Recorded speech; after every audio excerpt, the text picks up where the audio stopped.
You might be doing it right now. In fact, you're probably doing it while watching this video. It is a habit so deeply ingrained in our modern Western lifestyle that we don't even perceive it as a threat. We do it at work, we do it while we eat, and we do it to relax. But according to researchers at institutions like the Mayo Clinic and Harvard Medical School, this one habit is linked to a higher risk of heart disease, type 2 diabetes, and even a shortened lifespan. The habit we are talking about is prolonged sitting. In the United States and Europe, the average adult spends between 9 and 11 hours a day sitting down. We have transitioned into a sedentary society, and our bodies are paying a heavy price for a convenience we never evolved to handle. To understand why sitting is so destructive, we have to look at what happens inside your body the moment you drop into a chair. As soon as you sit, the electrical activity in your leg muscles shuts off. Your calorie burning rate drops to about 1 calorie per minute. But the most alarming change happens with your enzymes. An enzyme called lipoprotein lipase, which is responsible for breaking down fats in your blood, drops by about 90%. This means that instead of using fat for fuel, your body allows it to circulate in the bloodstream, where it eventually gets stored or clogs your arteries. Within just 2 hours of sitting, your healthy cholesterol levels can drop by 20%. Your body effectively goes into storage mode rather than energy mode, slowing down your metabolism to a crawl. Many people believe they are immune to these effects because they hit the gym for an hour a day.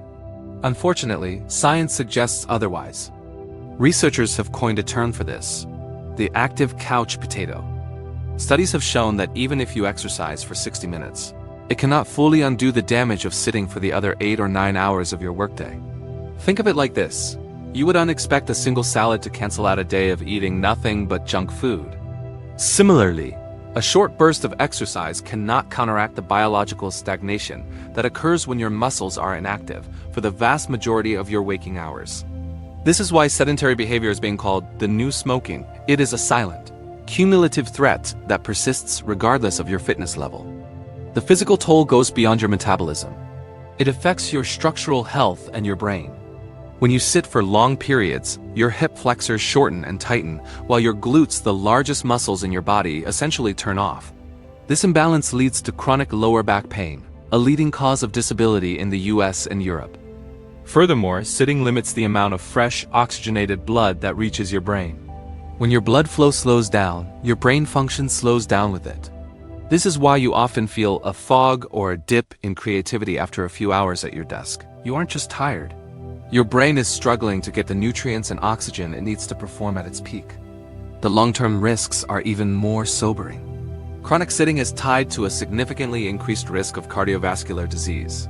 When your blood flows slowly and your muscles don't burn fat efficiently, your heart has to work much harder to pump blood through a system that is becoming increasingly resistant. Over years, this contributes to high blood pressure and arterial stiffness.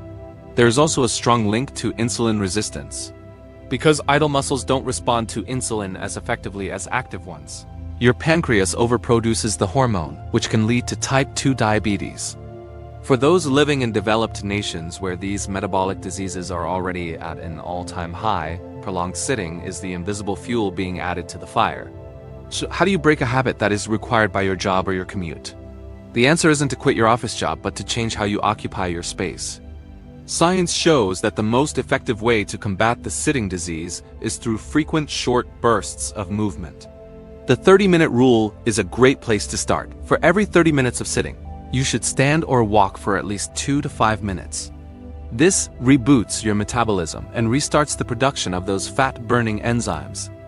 Simple changes like taking phone calls while standing, using a standing desk, or walking to a colleague's desk instead of sending an email can accumulate into hours of non-sedentary time over a week. The goal isn't to become a marathon runner.